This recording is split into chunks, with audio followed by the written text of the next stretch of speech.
Hi నమస్తే. ABN ఆంధ్రజ్యోతికి స్వాగతం. నేను మీ ఎన్ఎస్ఆర్. ఫస్ట్ షార్ట్ ఫిలిం అద్వైతంతోనే నేషనల్ అవార్డు అందుకున్నారు ప్రదీప్.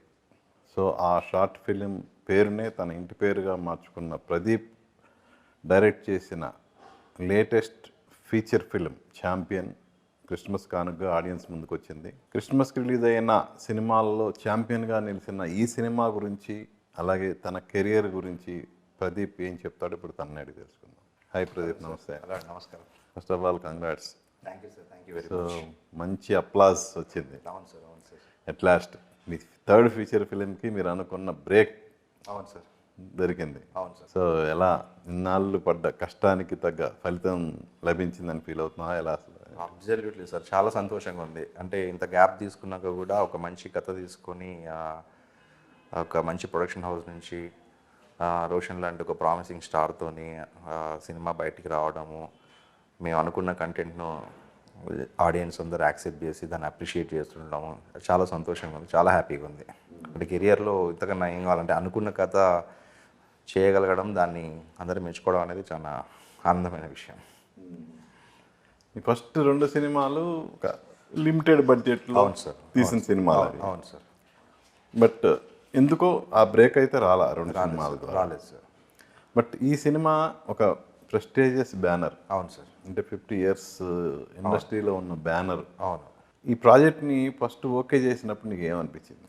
చాలా సంతోషం వేసింది సార్. ఇది ముందు కథ రాసుకున్నప్పుడు అంటే తెలుసు ఈ కథ అంటే అందరూ యాక్సెప్ట్ చేసే కథ కాదు, బయట ప్రొడ్యూసర్ దగ్గరికి దీన్ని చేయాలంటే కొంచెం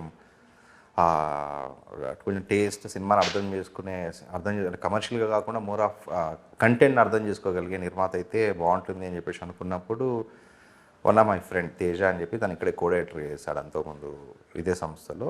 ఓకే. తన ద్వారా స్వప్న గారికి ముందు ఒక చిన్న పిచ్ డెక్ పంపించడము, తను ఒక 1 day చదివేసి తనకు దాంట్లో సినాప్సిస్ నచ్చి రమ్మన్నారు ఆఫీస్కు.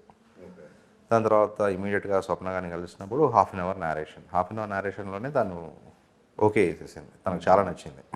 అంటే ఫస్ట్ చెప్పినప్పుడు కోర్ పాయింట్ ఏది? నువ్వు స్వప్న గారి పంపించిన స్క్రిప్ట్లో కానీ, నువ్వు ఎక్స్ప్లెయిన్ చేసిన హాఫ్ అన్ అవర్ నెరేషన్లో కానీ అవును సార్, మెయిన్ కోర్ పాయింట్ ఏంటి? కోర్ పాయింట్ ఇదే సార్. అంటే ఒక ఊరు అది ఎలా అప్పట్లో నిజాం దౌర్జన్యాలకు వ్యతిరేకంగా పోరాడింది, దాన్ని ఒక ఫిక్షనల్ క్యారెక్టర్, ఒక football player point of view నుంచి ఎలా చెప్పగలను అనేది ఇదే ఎగ్జాక్ట్గా ఏదైతే ఉందో సినిమాలో అదే నేరేట్ చేశాను. ఫస్ట్ చేసినప్పుడు ఒక హాఫ్ అన్ అవర్ ఇమీడియట్గా హాఫ్ అన్ అవర్ నేరేషన్లోనే దానికి నచ్చి వెంటనే ఓకే చేశారు. దాని తర్వాత ప్రాసెస్ స్టార్ట్ అయింది, స్క్రిప్ట్ డెవలప్ చేయడము, దాని తర్వాత కాస్టింగ్ ఎవరు, టెక్నీషియన్స్ ఎవరు అనేది ఆ తర్వాత స్టార్ట్ అయిపోయింది. ఇప్పుడు బైరాన్పల్లి ఇన్సిడెంట్ అనేది మన చరిత్రలో ఉంది సార్. సో దాని గురించి తెలిసిన వాళ్ళు అవును, చాలామంది ఉన్నారు. అవును. సో లేటెస్ట్గా కొన్ని సినిమాల ద్వారా కూడా అది ప్రజల్లోకి వెళ్ళి ఉంది. అవును, అవును. ఇప్పుడు మళ్ళా మనం అదే సంఘటన తీసుకొని సినిమా చేసి ఇంత లావిష్గా చేసి ఆడియన్స్ ముందు తీసుకెళ్తే ఎంతవరకు యాక్సెప్ట్ చేస్తారన్న సంశయం ఎప్పుడన్నా మీకు కానీ నిర్మాతకు కానీ ఎప్పుడన్నా వచ్చిందా? అది ఎప్పుడు లేదు సార్. ఎందుకంటే ఒకటి దాని గురించి చదివినప్పుడే అంటే ఆ ఫైటింగ్ స్పిరిట్ బాగా నచ్చింది. అంటే మిగతా గ్రామాలకు ఈ గ్రామానికి ఉన్న తేడా ఏమంటే మిగతా గ్రామాలు ఎక్కడో దగ్గర ఐదర్ అంటే వాళ్ళ బలం ముందు నిలబడలేకపోవడము జరిగింది, కానీ వీళ్ళు ఉన్న లిమిటెడ్ రీసోర్సెస్ ఎట్లా ఫైట్ చేశారనేది చాలా ఇన్స్పైరింగ్ అనిపించింది. అంతవరకు ఎక్కడైతే సెంట్రల్ గవర్నమెంట్ ఏదైతే పోలీస్ యాక్షన్ తీసుకోవాలా వద్దు అని చెప్పేసి ఆ డైలమాలో ఉన్న దానికి ఈ బైరాన్పల్లి ఘటన అనేది లేదు, తీసుకోవాల్సిందని ఒక నిర్ణయం రావడానికి కారణమైంది. ఇది ఆగస్టు 27 జరిగితే సెప్టెంబర్ 17 పోలీస్ యాక్షన్, అంటే వితిన్ ఒక 17-18 daysలో పోలీస్ యాక్షన్ జరిగింది. సో అది చాలా ఇన్స్పైరింగ్ అనిపించింది. అంటే ఒక ఊరు ఒక 3 సార్లు, ఒకసారి కదా ఆ ఊరి మీద 3 సార్లు జరిగింది ఇది అటాక్. దాంట్లో థర్డ్ జరిగింది చాలా బ్రూటల్. అంటే అప్పుడు అనుకున్నప్పుడు సరే దీన్ని ఊరికి అది చదివితే ఒక సంఘటనలాగా ఉంటుంది. అంటే ఆ మనుషులు ఎలా ఉండొచ్చు, వాళ్ళకి ఎందుకు అంత ఫైటింగ్ స్పిరిట్ వచ్చింది, ప్లస్ అన్ని కమ్యూనిటీలు నేను చూసినప్పుడు అది ఏదైతే అంటే వాళ్ళ ఫొటోస్ కానీ ఏం కానీ లేవు. మీరు చెప్పినట్టు అప్పుడు దాంట్లో డైరెక్ట్గా పార్టిసిపేట్ చేసిన వాళ్ళు ఎవరు లేరు సార్ ఇప్పుడు. అంటే అప్పుడు చిన్న పిల్లలుగా ఉండి చూసిన వాళ్ళు మాత్రం ఉండడం తప్పించి దాంట్లో ఫైట్ చేసిన వాళ్ళు కానీ అదే ఎవరు లేరు, ఎవరు బ్రతికలేరు. సో కొంచెం ఆ ఊరికి వెళ్ళి రీసెర్చ్ చేసి కనుక్కొని ఆ మనుషుల గురించి దాని తర్వాత పాత్రలు అంటే వీళ్ళకి మాత్రం ఎందుకు వచ్చింది ఆ ఫైటింగ్ స్పిరిట్ అని చెప్పి ఊహించుకొని ఒక పాత్ర ఇలా ఉండొచ్చు, ఇలా బిహేవ్ చేయొచ్చు అని చెప్పేసి దాన్ని ఒక డ్రామా లాగా రాసుకొని సో ఇందులో రియల్ క్యారెక్టర్స్ ఏంటి అంటే మీరు ఆ ఊరికి వెళ్ళి ఎంక్వైరీ చేసి అన్ని రియల్ క్యారెక్టర్స్ సార్. మీరు ఏదైతే చూసారో విలేజ్లో పాత్ర అంటే ఎక్సెప్ట్ దట్ హీరోయిన్ అండ్ నాటకాలు అవి ఫిక్షనల్ క్యారెక్టర్స్ అవి కాకుండా విలేజ్లో ఏవైతే పాత్రలు ఉన్నాయో అవన్నీ నిజమైన పాత్రలే. ఎందుకంటే మేము చనిపోయిన అప్పుడు వాళ్ళ అమరవీరుల మనకు అంటే చాలా తర్వాత డాక్యుమెంట్స్ ఉన్నాయి బయట, వాళ్ళ పేర్లు అవన్నీ దాంట్లోంచి తీసుకొని ఒక్కొక్క కమ్యూనిటీ నుంచి వీళ్ళు ఎలా ఉండొచ్చు అని చెప్పి అది మిగతా డ్రామా అంతా నేను రాసుకున్నది, కానీ క్యారెక్టర్ల పేర్లు మాత్రం ఒరిజినల్గా ఆ ఊర్లోంచి ఉన్న మనుషులే వాళ్ళందరూ. ఓకే. సో రాజరెడ్డి కావచ్చు, చారి కావచ్చు, సత్తి, బాలరాజు, వీరయ్య, కిష్టయ్య, ఇవన్నీ క్యారెక్టర్లు అందులో ఉన్నవి, అందులో ఒరిజినల్. ఒరిజినల్.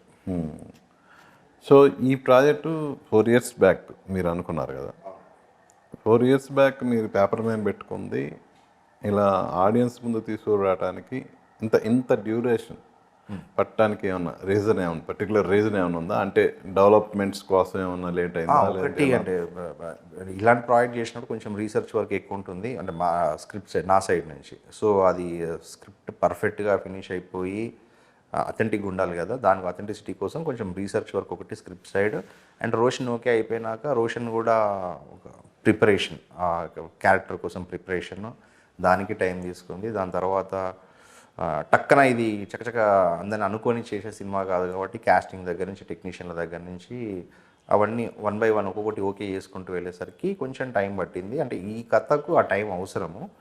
ప్యారలల్లీ అప్పుడు ఏమంటే మన ప్రొడక్షన్ హౌస్ కూడా కొంచెం కలిగి ఆ పెద్ద ప్రాజెక్ట్స్ బిజీ ఉంది కదా, సో అవి అయిపోయాక ఫుల్ ఫోకస్ దీని మీద పెట్టి చేద్దామని చెప్పేసి వెయిట్ చేస్తాం అంతే. సో ఇప్పుడు రోషన్ ఫస్ట్ చాయిస్ తను ముందే అనుకున్నారు, ఓకే. మీరు అది హీరోయిన్కి వచ్చేతలకి తను మీ ఫస్ట్ చాయిస్ కాదు కదా?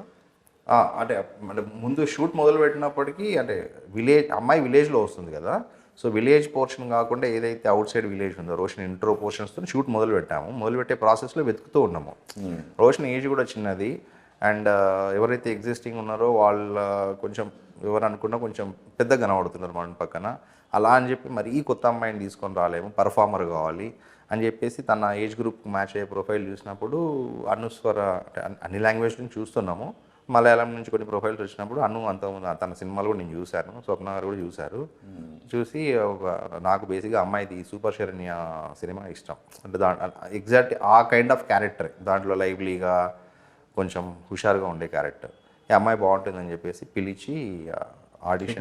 అంటే అమ్మాయి డ్యూయల్ రోల్ చేసిందా? అది కాదు సార్, ఈ అమ్మాయి మమితా బైజు హాస్టల్లో ఉంటారు కదా 4 girls దాంట్లో. సో పిలిచి ఒకసారి లుక్ టెస్ట్ చేసాం, ఆడిషన్ కూడా వేయలేదు, లుక్ టెస్ట్ చేసాము. లుక్ టెస్ట్ చేయగానే స్వప్నారికి నచ్చేసింది, నాకు నచ్చేసింది. ఈవెన్ మోహన్ లాల్తో చేసిన నీరు అదే దాంట్లో కొంచెం బ్లైండ్ గర్ల్ దాంట్లో కొంచెం సైలెంట్ ఉండే character. So super Saranya performance wise amazing అమ్మాయి. సో కానీ యాక్చువల్గా ఇందులో ఒక సాంగ్ చేసిన అమ్మాయికి మీరు స్క్రీన్ టెస్ట్ చేశారు కదా హీరోయిన్ కోసం ఫస్ట్? ఎవరండి ఫస్ట్? అవంతిక. అంటే అవంతిక దీనికోసమని కాదు, ఇప్పుడు ఇంకో ప్రాజెక్ట్ జరుగుతుంది కదా దానికోసం కూడా చేసాము. సో అట్లా 2-3 చూసాం. ఈవెన్ రుక్మిణి వసంత్ కూడా ఆడిషన్కి వచ్చిపోయింది, మమితా బైజు కూడా వచ్చిపోయింది. అంటే కుదరలేదు అంతే. మమితా బైజు ఏమో బిజీ అప్పుడు కొంచెం డేట్స్ మనం అనుకున్న డేట్స్లో లేదు. రుక్మిణి వసంత్ బాగుంది కానీ రోషన్ కొంచెం పక్కన పెద్దగా అనిపించింది. సో అట్లా అది చూసుకుంటూ వెళ్ళాం. ఫైనల్గా కరెక్ట్గా అనిపించింది, ఏజ్ గ్రూప్ పర్ఫార్మెన్స్ అన్నీ బాగా సెట్ అయిపోయింది. ఒక తెలంగాణ సాయుధ పోరాటం ఒక కాన్సెప్ట్ తీసుకున్నప్పుడు ఇందులోకి ఒక లవ్ స్టోరీ మిక్స్ చేయాలి అన్న ఆలోచన అంటే ఫ్రమ్ ది బిగినింగే మీరు కథ రాసుకునేటప్పుడే పాయింట్ రాసుకున్నప్పుడే అనుకున్నారా, లేదంటే ఒక కమర్షియల్ ఆస్పెక్ట్లో స్టెప్ బై స్టెప్ డెవలప్మెంట్ చేసుకునే ప్రాసెస్లో యాడ్ అయిన లవ్ స్టోరీ ఎలా? అది మొదటి నుంచి ఉంది. అంటే ఇప్పుడు మనం బేసిక్గా ఒక ఆడియన్స్ వచ్చి కూర్చున్నప్పుడు అంటే చిన్న రిలీఫ్ ఫ్యాక్టర్ కావాలి కదా, అంటే మొత్తం కథ అంతా సీరియస్గా చెప్తే వాళ్ళు కూడా ఇప్పుడున్న దీంట్లో ఈ జనరేషన్ ఎంతవరకు కూర్చుంటుందో తెలియదు. ఇవన్నీ చిన్న రిలీఫ్ ఫ్యాక్టర్స్ అన్నట్టు. అందుకని హీరోయిన్ ట్రాక్ ఇదంతా మొదటి నుంచి ఉంది. కాకపోతే మాకు క్లారిటీ ఏంటంటే అది ఎక్కువ డామినేట్ చేయొద్దు, మనము కథ ఊరి గురించి అనుకుంటున్నాం కాబట్టి అది ప్రైమరీ ఉండాలనేది మొదటి నుంచి చాయిస్ తీసుకున్నది, అనుకొని రాసుకునేది. అందుకే ఎక్కడన్నా సెకండ్ హాఫ్లో కొంచెం అమ్మాయి తక్కువైందేమో అనిపించి చిన్న ఆడియన్స్ కనిపించి ఉండొచ్చు అంతే, అంతకుమించి ఏం లేదు. ఓకే.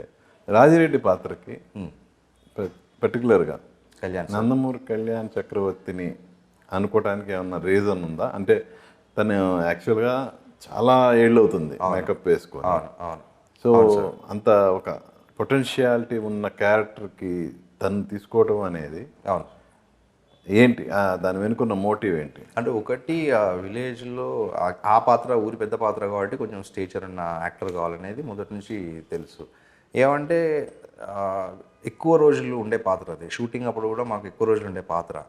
ఎవరైనా ఆల్రెడీ ఎగ్జిస్టింగ్ సీనియర్ యాక్టర్లు ఎవరైనా తీసుకుంటే మాకు డేట్స్ ఇష్యూ రావచ్చు. అంటే షూట్ ఒకటేసారి మాకు ఒక 10 రోజులు 20 రోజులు కావాలంటే వాళ్ళు అలాట్ చేయలేకపోవచ్చు. సో అందుకని చెప్పి విలేజ్కి వచ్చేసరికి కొంచెం జనాలకు తెలుస్తూ మంచి పర్ఫార్మర్లు అయ్యండి డేట్స్ కూడా అందుబాటులో ఉండగలిగే ఆర్టిస్టులను చూజ్ చేసుకోవాలనుకున్నాము. సో అప్పుడు కొంచెం సీనియర్ అయితే మనకి ఏమైనా ఇబ్బంది రావచ్చేమో షూట్కి అని చెప్పేసి ఇంక మరి ఎవరున్నారు అలా అని చెప్పి కొత్త పాత్రలకు పోలేము. అప్పుడు స్వప్న గారు సజెస్ట్ చేశారు కళ్యాణ్ సార్ను స్వప్న గారు ఎప్పటి నుంచో ఎవడి సుబ్రహ్మణ్యం దగ్గర నుంచి సినిమాలో వేయాలని చెప్పేసి ట్రై చేస్తున్నారంట. సార్ పర్సనల్ రీజన్స్తో అవాయిడ్ చేస్తూ వస్తున్నారు. సరే ఎవ్రీ సినిమా ట్రై చేస్తూనే ఉంటారు. కళ్యాణ్ చక్రవర్తి సార్ బాగుంటాడు కదా అంటే నేను రీసెంట్ ఫొటోస్ ఏం చూడలేదు అంటే ఫోటోస్ చూపెట్టగానే నిండుతనము అదంతా చాలా బ్రహ్మాండంగా అరే బాగున్నాడు సార్ అంటే ఒకసారి కలిసి వద్దామని చెప్పి సార్ని కలిసాము. ఫస్ట్ టైం కలిసినప్పుడు సార్ అదే అమ్మ ఇప్పుడు నేను వచ్చి చేయడం అవసరమా చేయలేను అనే దీంట్లోనే ఉన్నాడు. అంటే ఒకసారి మీరు వినండి అంకుల్ విని నచ్చితేనే చేయండి లేదు అదేం ఇబ్బంది లేదు అంటే సరే నెక్స్ట్ డే మళ్ళీ నేను వెళ్ళి ఒకసారి నేను మా కోడేటర్ సాయి గారు వెళ్ళి కథ బ్రీఫ్గా ఎక్స్ప్లెయిన్ చేసి క్యారెక్టర్ గురించి ఎక్స్ప్లెయిన్ చేశాము. 2 days తర్వాత సార్ ఫోన్ చేసి చేస్తానని చెప్పారు. సార్కి మేము ప్రామిస్ చేసింది ఏమంటే మిమ్మల్ని 7 రోజుల్లో 10 రోజుల్లో చాలా కష్టపడకుండా పని చేసి పంపిస్తామని చెప్పేసి ప్రామిస్ చేశాం. కానీ సెట్లోకి వచ్చినాక పాపం చాలా ఒక 30-40 రోజులు యాక్షన్ సీక్వెన్స్లో కానీ ఎండలో సమ్మర్లో వర్షాల్లో అన్న సార్ ఇబ్బంది పెడుతున్నాం అనుకోద్దు అంటే లేదు కమిట్ అయినాక ఇంక నేను చేయాల్సిందే మీరు అది ఏం మీకు అవుట్పుట్ వస్తుందా లేదా అది చూసుకోండి అంతే తప్పించి నా గురించి మీరు ఆలోచించొద్దు అని చెప్పేసి చాలా సపోర్ట్ చేసి చేశారు సార్ కళ్యాణ్ సార్. ఇంకోటి ఇందులో నెంబర్ ఆఫ్ ఆర్టిస్టులు అంటే ఒక్కొక్క ఇండివిజువల్ తీసుకుంటే అటు కేకే కానీ అవును మోస్ట్లీ అందరూ నరేష్ గారు కానీ అవును సార్ వీళ్ళందరూ పొటెన్షియాలిటీ ఉన్న ఆర్టిస్ట్. అవును సార్ శర్మ గారు కానీ అవునవును. బట్ వాళ్ళకి దక్కిన ఆ క్యారెక్టర్స్ పట్ల వాళ్ళు సాటిస్ఫై అయ్యారా? అంటే మీరు వాళ్ళని సాటిస్ఫై చేయగలిగారా? చేశాం సార్. అంటే చేసే ముందే ఇప్పుడు అన్నీ అంటే ఫర్ ఎగ్జాంపుల్ కేకే ఆయనకి మంచి అద్భుతమైనటువంటి పేరు కానీ 1-2 సీన్లకే పరిమితం కదా అలా. అది అంటే చేసేటప్పుడు తెలుసు సార్ ఇవన్నీ మోర్ ఆఫ్ క్యామియోస్ లాగా. అంటే వాళ్ళకుంటే సీన్స్ తక్కువ కాబట్టి దాని ఇంపాక్ట్ ఎక్కువ. సో దానికి ఇప్పుడు రజ్వీ అనే పాత్ర ఉండేది 2-3 సీన్లే కావచ్చు కానీ దానికి అది రిజిస్టర్ కావాలంటే ఒక కొత్త యాక్టర్తో రిజిస్టర్ కాదు మనకు. పెద్ద పాత్ర అయినప్పుడు కొత్త యాక్టర్ అయితే పర్లేదు ఎందుకంటే దాన్ని ఎస్టాబ్లిష్ చేసి దాని తర్వాత సో ప్రకాష్ అంతే అందుకని చెప్పేసి ఆ ఇంపాక్ట్ కావాలని చెప్పేసి మొదటి నుంచి తెలుసు. అందుకే కేకే గారికి చెప్పినప్పుడు కూడా సార్ ఇది చిన్న లెంత్ ఎక్కువ లెంతే ఉండదు కానీ ఇంపార్టెంట్ ఇది మీరు వినండి ఇష్టమైతేనే చేయండి అని చెప్పేసాను. ఆయన నచ్చి చేస్తా అని చెప్పేసిండు. సేమ్ అలాగే ప్రకాష్ రాజ్ గారిది 2 సీన్స్ కానీ చాలా ఇంపార్టెంట్ అది రోల్ అది పటేల్ ఆయన ఫస్ట్ సీన్లో నడుచుకుంటూ వచ్చేటప్పుడే ఇంకా మనం ఎస్టాబ్లిష్ చేయాల్సిన అవసరం లేదు ఆయన చూడగానే అర్థమైపోతుంది. సో అదన్నీ తక్కువ లెంత్లో ఉన్న ఎక్కువ ఇంపాక్ట్ ఉండే పాత్రలు కాబట్టి దాన్ని చాలా కేర్ఫుల్గా సీనియర్ యాక్టర్లను అందరినీ తీసుకున్నాము. వాళ్ళు కూడా ఎలాంటి ఇబ్బంది లేకుండా వచ్చేసి వెళ్ళిపోయారు sir. Okay. So during shooting ఇప్పుడు ప్రాసెస్ మీకు ప్రీ ప్రొడక్షన్కే ఆల్మోస్ట్ 1.5 years పట్టింది సార్. సో లాస్ట్ ఇయర్లో షూట్ మిగిలినది ఇప్పుడు ఈ డిసెంబర్లో రిలీజ్ అయింది. సో ఈ మొత్తం ప్రాసెస్లో మీకు మర్చిపోలేని ఇన్సిడెంట్లు అంటే ఏం చెప్తారు? మర్చిపోలేని అంటే సార్ ప్రతిదీ గుర్తుండిపోయేదే సార్. ఏది మర్చిపోలేము ఎందుకంటే ఒక పేపర్ మీద నుంచి అది ఈరోజు అవుట్పుట్ వచ్చే వరకు వచ్చిన ప్రాసెస్ అంటే నాకే వండర్ అనిపించదు. అంటే నేను కథను రాసుకున్నప్పుడు ఈ స్థాయిలో ఊహించలేదు. అంటే దీనికి ఒక బడ్జెట్ కావాలి స్థాయి కావాలి కానీ ఈ స్కేల్లో నేను ఊహించలేదు. దానికి కారణం స్వప్న గారు. అంటే ఆ స్క్రిప్ట్ దాని తర్వాత కాస్టింగ్ ఇప్పుడు మీరు అన్నట్టు కాసిం రజ్వీకి కేకే మేనన్ లాంటి యాక్టర్ అనేది నేను ఎప్పుడు ఇమాజిన్ చేయలేదు తక్కువ సీన్లో. బట్ వాళ్ళందరూ వచ్చినప్పుడు మెమరబుల్ ఎక్స్పీరియన్స్. అంటే ఈరోజు నేను ఈ సినిమాలో కేకే మేనన్, పీయూష్ మిశ్రా, ప్రకాష్ రాజ్ అండ్ అర్చన గారు, కళ్యాణ్ చక్రవర్తి, రణ్వీర్ షోరే, అంటే ఆల్ లెజెండ్స్ కదా, వాళ్ళందరితో పనిచేస్తూ అంటే ఎక్కడో బాధ కూడా అయితే ఉండదు అబ్బా వాళ్ళ పర్ఫార్మెన్స్ చూసినప్పుడు ఇంకొంచెం వాడుకుంటే ఇంకా బాగుంటుంది అని చెప్పేసి. కాకపోతే మాకు స్కోప్ లేదు. సో ఇవన్నీ ఎప్పటికీ మర్చిపోలేము సార్ ఇవన్నీ. సపోజ్ ఈ ప్రాజెక్టు దత్ గారి బ్యానర్లో కాకుండా, వైజయంతి మూవీస్లో కాకుండా వేరే బ్యానర్ తీస్తే ఈ స్పాన్ ఇంత ఉండేది అసలు నాకు తెలిసి ఇది జరగకపోయేది సార్, సినిమానే జరగకపోయేది. అందుకే ఈ కథను ఎప్పుడు వేరే ఒకటే ఒక ప్రొడ్యూసర్కి చెప్తాను నేను, స్వప్న గారికి చెప్పగా నచ్చింది అంతే. నేను దీన్ని అంతకు ముందు కూడా వేరే ఎవరి దగ్గరికి వెళ్ళలేదు. అంటే అంటే అది చెయ్యరని కాదు, అంటే దాన్ని ఆ కథను అర్థం చేసుకునే సినిమా బడ్జెట్ పెట్టే నిర్మాతలు చాలా తక్కువ. దీంట్లో మోస్ట్ ఆఫ్ అంటే నేను కోరుకున్న దానికన్నా తన అవసరమని తను ముందుకొచ్చి ఇది కావాలి సినిమాకు తీసుకో అని చెప్పి స్వప్న గారు పెట్టేవారు. అంటే ఏదైనా కూడా అది అంటే నేను చాలా రేర్, తక్కువ నిర్మాతల దగ్గర ఉంటుందని చెప్పేసి అనుకుంటున్నాను. ఇప్పుడు మీరు అన్నట్టు అంత చిన్న పాత్ర కేకే ఎందుకు, లేకపోతే ప్రకాష్ ఎందుకు ఏమన్నా పెట్టుకోవచ్చు కదా. అంటే వాళ్ళ అవతల వాళ్ళకి కూడా ఏమంటే ఆ కథ వాల్యూ నిర్మాత కూడా అర్థమైనప్పుడు మాత్రమే అవన్నీ పాసిబుల్ అవుతుంది. లేకపోతే అది నాతో కాదు సార్. అవన్నీ ప్రకాష్ రాజ్ నేను తీసుకొని రావడము, కేకే గారిని నేను తీసుకురావడం అనేది డైరెక్టర్గా నాతో కాకపోయేది. అంటే ఒక అన్నోన్ డైరెక్టర్గా అవన్నీ కేవలం పాసిబిలిటీ, అది కేవలం ఒక ప్యాషన్ ఉంటే తప్ప అది సాధ్యపడదు. అవును, సాధ్యపడదు. వేరే ఎవరు చేసినా మాత్రం ఇది ఈ స్కేల్ అవుట్పుట్ మాత్రం రాకపోయేది సార్. అదే ఐఎమ్ ప్రెటీ షూర్. సో ఈ ఛాంపియన్కి సంబంధించి ఇది గ్యారంటీగా ఆడియన్స్లోకి బాగా వెళుతుంది అన్న కాన్ఫిడెన్స్ మీకు ఎప్పుడు వచ్చింది? మొదటి నుంచి ఉంది సార్. అంటే స్క్రిప్ట్ లెవెల్లోనే అంటే ఒక హిస్టారిక్ ఈవెంట్, ఒక మంచి ఒక లైవ్లీ హీరో క్యారెక్టరు. సో ఒక మెయిన్ స్ట్రీమ్ ఆడియన్స్కు మనము అంటే వాళ్ళు ఏదైతే కోరుకొని వస్తారో సినిమాకు అన్ని ఎలిమెంట్స్ ఉన్నాయి. అలా అని చెప్పేసి టూ సినిమాటిక్ చేయట్లేదు. సో అది మొదటి నుంచి అది ఉంది. ఎప్పటికప్పుడు రష్ చూసుకుంటూ, ఎడిట్ చేసుకుంటూ, చెక్ చేసుకుంటూ ఉండేది. ఎందుకు చూడాలనేది ఎప్పుడు మేము క్వశ్చన్ చేసుకుంటూ ఉండేది. ఈ సినిమాని ఇప్పుడు ఈ కథను ఎందుకు చూడాలనేది ఎప్పుడు క్వశ్చన్ చేసుకుంటూ ఉండేది.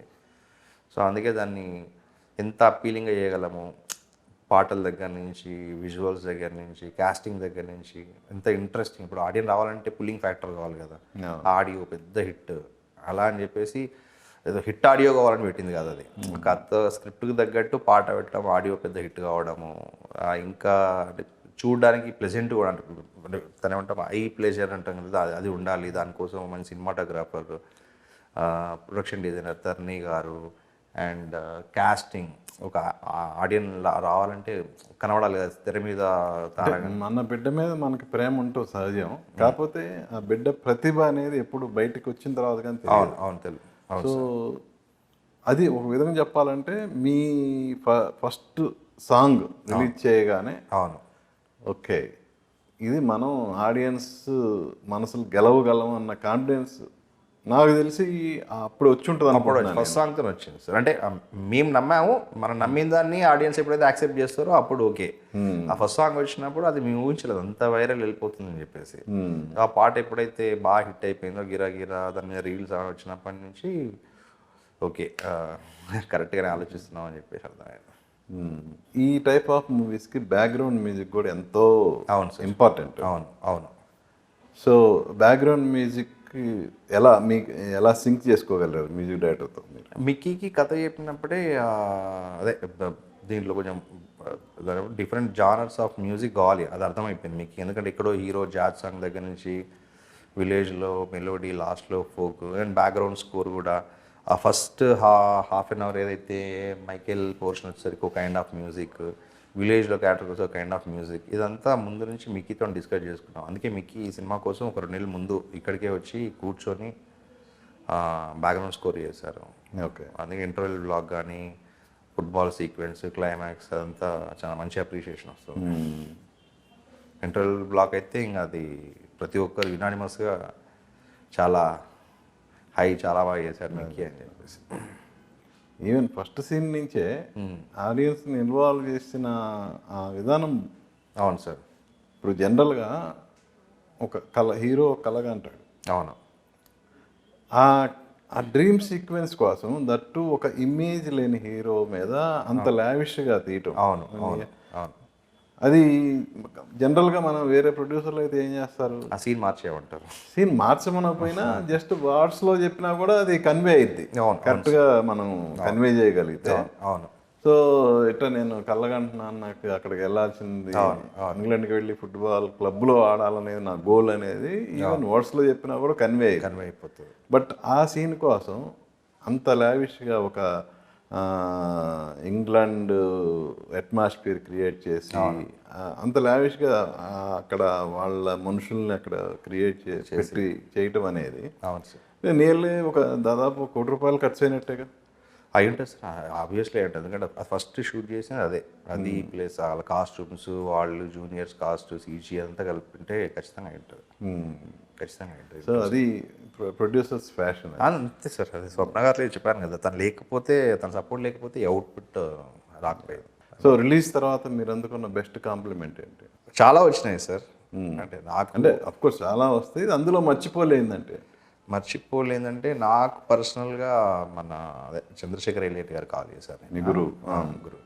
ఆయన ఫోన్ చేసి చాలా తక్కువ ఆయన కాల్ చేయడం అసలు చేసి, ఆయన ఇప్పుడే సినిమా చూశాను, సినిమా చాలా బాగుంది, చాలా కమాండబుల్ జాబ్, అంటే ఒక ఎక్స్పీరియన్స్ డైరెక్టర్ లాగా డైరెక్ట్ చేసిన నేను ఇది ఎక్స్పెక్ట్ చేయలేదు.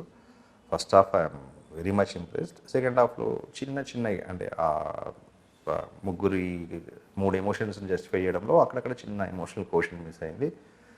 But it's a very good film అని చెప్పి అప్రిషియేట్ చేయడం, నేను పర్సనల్లీ చాలా హ్యాపీ.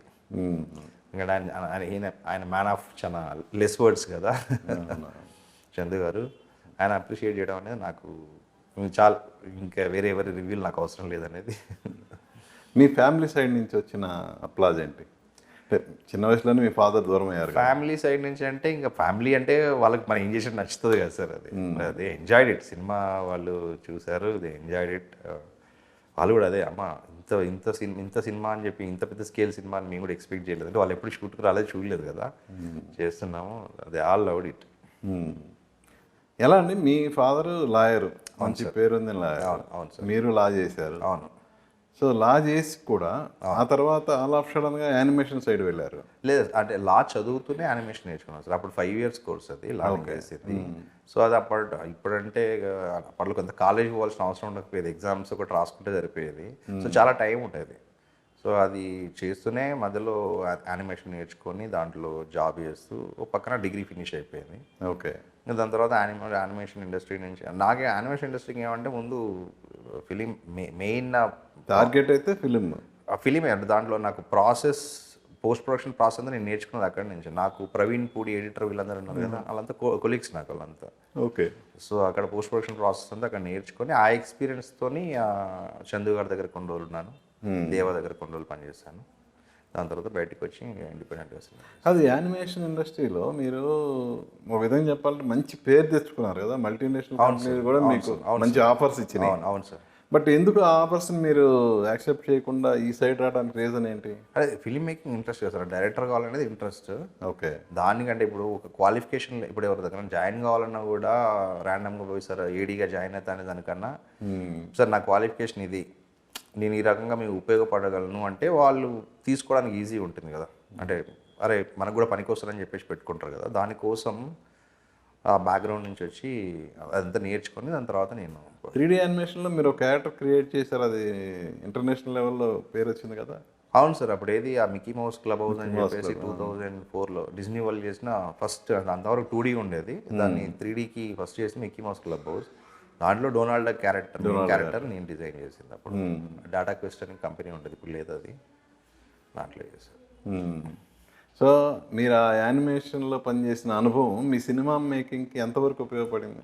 చాలా ఉపయోగపడుతుంది సార్. అంటే మెయిన్ విజువలైజేషన్. అక్కడ ఏమైపోతుందంటే యానిమేషన్లో మనం ప్రతిదాన్ని ఒక 3D స్పేస్లో చూస్తాం కదా, 3D స్పేస్లో చూసి ఆ కెమెరా యాంగిల్స్ కానీ అవన్నీ మనకు అక్కడ చాలా ప్రాక్టీస్ అయిపోతుంది. అందుకే ఒక సెట్ని చూసినప్పుడు కూడా దాన్ని ఫస్ట్ దాని అంటే ఫుల్ పర్స్పెక్టివ్లో సెట్ని అంతా విజువలైజ్ చేసుకొని యాంగిల్స్ పట్టుకోవడం అవన్నీ చాలా ఈజీ అవుతుంది.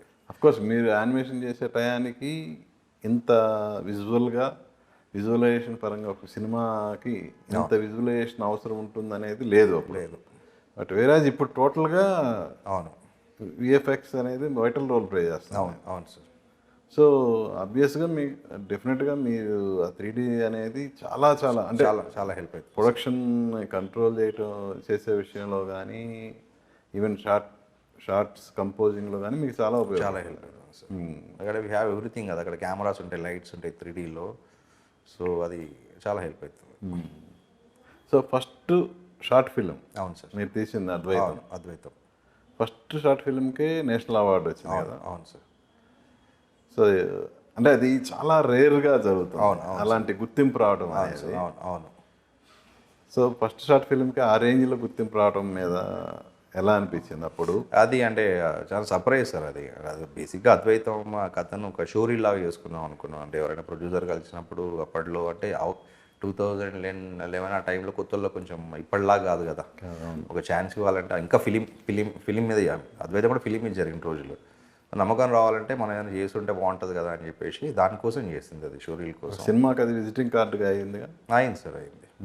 దాని తర్వాత నేషనల్ అవార్డ్స్కు అనుకోకుండా పంపించాము. ఓకే. అదే అప్పుడు నేను దేవా దగ్గర ఆటోనగర్ సూర్య వర్క్ చేస్తున్నాను. సడన్గా ఒకరోజు టీవీలో అనౌన్స్మెంట్ వస్తుంది, అరే నేషనల్ అవార్డు వచ్చిందని చెప్పేసి. అది ఫస్ట్ డౌట్ వచ్చింది మనదేనా కాదా అని చెప్పేసి. ఎందుకంటే అది అద్వైతం ఫీచర్ ఫిలిం అని చేస్తున్నారు, మనది కావచ్చు, మనది కాకపోవచ్చులే అని చెప్పేసి. నాకు హాఫ్ అన్ అవర్ తర్వాత వెబ్సైట్లో చూస్తే అద్వైతం షార్ట్ ఫిలిం తెలుగు అని చెప్పేసి అవార్డు ఉంది. కానీ ఆ కాన్సెప్ట్ ఏంటి మీకు ఎప్పటి నుంచి మీ మైండ్లో ఉంది అది? అది యాక్చువల్లీ మా ఫాదర్ రైటర్ సార్.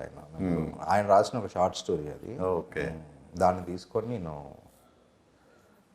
అంటే ఎప్పుడు మనం ఒక కులంలో ఉండే తేడాలను చూపెడతాం, కానీ దాంట్లో ఉండే ఒక దాన్ని ఏమంటాం ఏకత్వాన్ని, యూనిటీని మనం చూపెట్టచ్చు. కానీ చిన్న పాజిటివ్ పర్స్పెక్టివ్లో అంటే ఇద్దరు వేరు సామాజిక వర్గాలు వాళ్ళిద్దరు ఒక ఆర్ట్ కలిపింది. సో మోర్ పాజిటివ్ అప్రోచ్లో ఉన్న కథ బాగా నచ్చి చేసాం అది. కానీ నాకు ఆ ఫస్ట్ అద్వైతం కంటే కూడా మీ సెకండ్ అమ్మ పాట కాన్సెప్ట్ నాకు బాగా నచ్చింది యాక్చువల్గా. అది అదే అద్వైతం తర్వాత 2012లో చేసింది. అదే మళ్ళీ అప్పుడు కొంచెం ఖాళీగా ఉన్నాం, సరే ఏదైనా చేద్దాం ఇంకేదన్నా అని చెప్పేసి రాసుకొని చేసిన కథ. అంటే ఇద్దరు సేమ్ అదే మళ్ళీ ఇద్దరు వర్గ శత్రువులు, వాళ్ళిద్దరు శత్రువులే కావచ్చు, కానీ వాళ్ళ తల్లులు వాళ్ళిద్దరికి వచ్చేసరికి ఒక కామన్ ఎమోషన్, బిడ్డ అని చెప్పేసి ఎమోషన్. అలాంటి సిచ్యువేషన్లో ఇద్దరు వేరు వాళ్ళు వచ్చి ఒక దగ్గర కూర్చొని మాడుకుంటే ఎట్లుంటారు ఐడియా నుంచి పుట్టింది. అది నాకు కూడా పర్సనల్గా చాలా ఇష్టం సార్. అది ఒక 1 డేలో షూట్ చేస్తాం. దానికి కెమెరామెన్ వచ్చి నా Sujith Sarang, dear comrade cameraman. Okay. 1 డేలో 5Dలో షూట్ చేస్తాం. అది నాకు కూడా చాలా ఇష్టం. అది ఇంకా దాన్ని ఏ అవార్డ్స్కు పంపించలేదు అనుకుంటా అప్పుడు. కానీ పంపించుంటే డెఫినెట్గా దానికి కూడా వచ్చేదేమో అనిపిస్తుంది. అదేదో అప్పుడేదో మిస్ అంటే ఆ పంపించాల్సిన టైం ఒకటి ఉంటుంది కదా సార్, ఈ టైం అప్పుడేదో ఫినిష్ కాకపోవడం అట్లాంటిది ఏదో జరిగింది. అది అంటే ఒక పోలీసు ఒక నక్సలైట్. అవును వాళ్ళిద్దరూ కాల్పుల్లో చనిపోవటం. అవును. వాళ్ళిద్దరి శవాలు తీసుకోవడానికి వచ్చిన ఇద్దరు తల్లులు వాళ్ళని గుర్తు చేసుకుంటూ మాట్లాడుకోవడం చాలా మంచి కథ సార్. అది ఆ కాన్సెప్ట్ అనేది సినిమాకు కూడా అద్భుతంగా ఉంటుంది యాక్చువల్గా. అవును సార్, అవును, చాలా మంచి కథ. దాన్ని ఎందుకు మీరు సినిమాగా డెవలప్ చేయలేదు? చేద్దాం సార్, అంటే మీకు తెలుసు కదా, అవి వేయాలంటే వాటికి చిన్న కమర్షియల్ వాల్యూ తక్కువ ఉండే కథలు కదా, వాటికి టైం వచ్చినప్పుడు వేయాలి. వాటికి మనం ఆ డబ్బు కానీ మనం వేరు చేయగలిగే టైం వచ్చిన చేస్తాం సార్. అది ఈవెన్ అద్వైతం కూడా ఫీచర్ ఫిల్మ్ చేయొచ్చు. చిన్నప్పటి నుంచి ఇద్దరు ఫ్రెండ్స్, 2 వేరు బ్యాక్గ్రౌండ్లు, కానీ ఇద్దరికి మ్యూజిక్ అంటే ఇష్టము, వాళ్ళిద్దరి మధ్యలో గొడవ, ఇప్పుడు నాది గొప్ప నీది గొప్ప అని చెప్పి అది కూడా బ్యూటిఫుల్ ఫీచర్ ఫిల్మ్ చేయొచ్చు. అవన్నీ ఫీచర్ ఫిల్మ్ పొటెన్షియల్ ఉండే కథలే. ఓకే, చూద్దాం నా ఫ్యూచర్లో అదృష్టం వాట్ చేయొచ్చు. Okay, what next? ఇంకేం అనుకోలేదు సార్. ఇది మొత్తం ఛాంపియన్ అంతా అయిపోయినాక దాని తర్వాత 4 years జర్నీ కదా, దీన్ని ఎంజాయ్ చేస్తున్నాం. ఇంకా ఎంత అయిపోయినాక అప్పుడు ఆలోచిద్దాం వాట్ నెక్స్ట్ అనేది. సినిమా చూసిన దత్ గారు ఏమన్నారు? దత్ గారికి నచ్చింది సార్, దత్ గారు బాగా నచ్చింది. దత్ గారు అయితే ఫోన్ చేసి చెప్పారు అందరూ బాగుంటుందమ్మా అని చెప్పేసి. ఇంకా సార్ని కలవాలి నేను. ఓకే. షూట్ అప్పటి నుంచి చెప్పేది. దత్ గారు షూట్కి వచ్చిపోతూ ఉంటారు కదా, అప్పుడప్పుడు వచ్చినప్పుడు వాళ్ళకి వైబ్ అర్థం అయిపోతుంది కదా, అక్కడ ఏం జరుగుతుంది ఎలా జరుగుతుంది అప్పుడే చెప్తుండేది. బాగుంటుంది, ఇది బాగా వస్తుంది అని చెప్పేసి. ఓకే అండి. సో ఫస్ట్ 3వ సినిమాతో మీరు అనుకున్న అంటే మీరు ముందు చేసిన 2 సినిమాలకి అవును మీకు అప్లాజ్ రాలా యాక్చువల్గా. అవును. సో అది అసలు పట్టించుకోకుండా ఈ సినిమాకి అవకాశం ఇచ్చారు స్వప్న గారు. అవునవును. సో అది ఒక ఫస్ట్ మీ అచీవ్మెంట్. అది యాక్చువల్గా నా అచీవ్మెంట్ కాదు సార్, తన జడ్జ్మెంట్ అంట. ఎందుకంటే ఇప్పుడు దానికి ముందు ఇప్పుడు ప్లస్ చూడాలనుకుంటారు ప్లస్ చూస్తారు, మైనస్ చూడాలనుకుంటారు మైనస్ చూస్తారు. తను ఆ 2 చూడలేదు, దాని ముందు చేసిన అద్వైతం చూసింది. అద్వైతాన్ని నమ్మింది, ఓకే. కథను నమ్మింది, చేయగలడు అని చెప్పేసి. అంటే నేను ఎందుకన్నానంటే అద్వైతం అనేది షార్ట్ ఫిలిం, అవును కానీ 2 ఫీచర్ ఫిలిమ్స్ తీసిన తర్వాత ఆ 2 సక్సెస్ కానప్పుడు అవును ఏ ప్రొడ్యూసర్ అయినా అవకాశం ఇవ్వాలనుకునే ప్రొడ్యూసరు ఆ రెండింటినే చూస్తారు. అవునవును షార్ట్ ఫిలిం ఓకే, కానీ ఫీచర్ ఫిలిం సరిగా వెళ్ళలేదు కదా జనాల్లో కానీ ఆలోచిస్తారు. అవునవును ఇక్కడ స్వప్న గారు డిఫరెంట్గా ఆలోచించారు. అందుకే అందుకే ఆమె స్వప్నాలు వచ్చారు. సో ఎనీవే, సో ఆవిడ సెలక్షన్ మంచిదని ఛాంపియన్తో నిరూపణ అయింది కదా. Thank you very much sir. Thank you. So ఇక నుంచి మీ విజయాలు ఇలాగే అప్రమత్తంగా ముందుకు వెళ్ళాలని మనస్ఫూర్తిగా కోరుకున్నాను. Thank wish you all the best. Thank you very much sir. Yeah, చూశారు కదండి, ఛాంపియన్ డైరెక్టర్ ప్రదీప్ అద్వైతం గారితో మన స్పెషల్ చిట్ చాట్. మళ్ళీ మరో గెస్ట్తో మీ ముందుకు వస్తాను. మీ ఎన్ఎస్ఆర్ సైనింగ్ ఆఫ్. చూస్తూనే ఉండండి ఏబిఎన్ ఆంధ్రజ్యోతి.